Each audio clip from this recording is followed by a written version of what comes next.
নিজ দেশের সৈন্য হারাইয়ে অধরে কানলেন কিম। উত্তর কোরিয়ার কিং এই সর্বপ্রথম পাবলিকলি প্রকাশ্যে এসে এভাবে অধরে কাঁদছিল। তার কান্দা যেন বন্ধই হচ্ছিল না।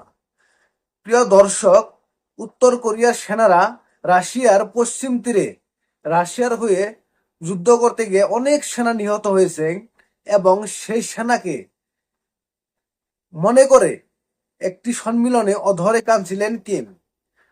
প্রিয় দর্শক, আপনারা সবাই জানেন রাশিয়া এবং ইউক্রেন যুদ্ধ যুদ্ধের মধ্যে রাশিয়া এবং উত্তর কোরিয়ার সেনারা যৌথভাবে অভিযান চালাচ্ছিল ইউক্রেনের বিরুদ্ধে। আর সেই অভিযানে অনেক সেনা নিহত হয়েছে উত্তর কোরিয়ার।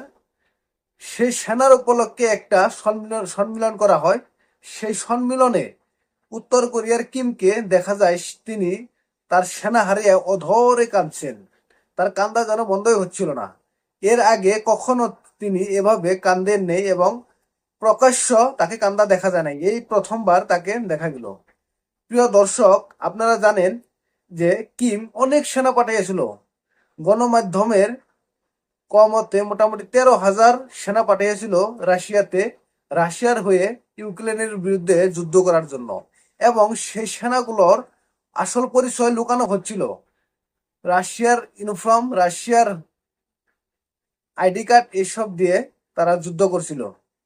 কিন্তু সেই যুদ্ধয় গণমাধ্যমে কমতে অনেক সেনা নিহত হয়েছে, আনুমানিক 5,000 সেনা নিহত হয়েছে।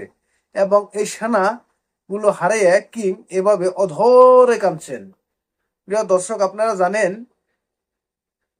বছর বছর হয়ে গেল রাশিয়া ইউক্রেনের বিরুদ্ধে যুদ্ধ করছে, কিন্তু রাশিয়া পুরোপুরি ভাবে ইউক্রেনকে হারাতে পারে নাই এবং পুরো ইউক্রেন দখল করতে পারে নাই। সেজন্য রাশিয়ার প্রেসিডেন্ট ভ্লাদিমির পুতিন সেও কিছুটা অস্বস্তিতে আছে এবং সে উত্তর কোরিয়া থেকে যৌথভাবে সেনা এনেছিল ইউক্রেনের বিরুদ্ধে যুদ্ধ করার জন্য। কিন্তু সেই সেনাগুলো ইউক্রেনের বিরুদ্ধে যুদ্ধ করে সেরকম টিকে থাকতে পারে নাই, অনেক সেনা নিহত হয়েছেন। এবং সেই সেনার কথা মনে করে কিং যে এভাবে কাঁদবেন, এটা কেউ কখনো কল্পনা করতে পারছিল না। কিং এর এটা কান্দায় না অভিনয় জানি না, কিন্তু পশ্চিমারা, ইউরোপিয়ানরা এই কান্দাটা খুব ভালোভাবে দেখবে এবং তারা খুব ভালো করে অনুভব করবে।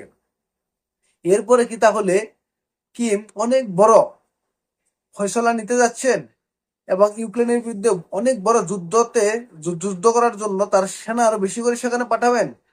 আমরা এখনো সে খবরটা পাইনি, কিন্তু কিমের চোখের পানি দেখে কিন্তু বোঝা যাচ্ছে তার ভিতরে আগুন ধাউ ধাউ করে জ্বলছে। সে হতে পারে রাশিয়ার হয়ে অনেক বড় বদলা নেবেন ইউক্রেনের বিরুদ্ধে।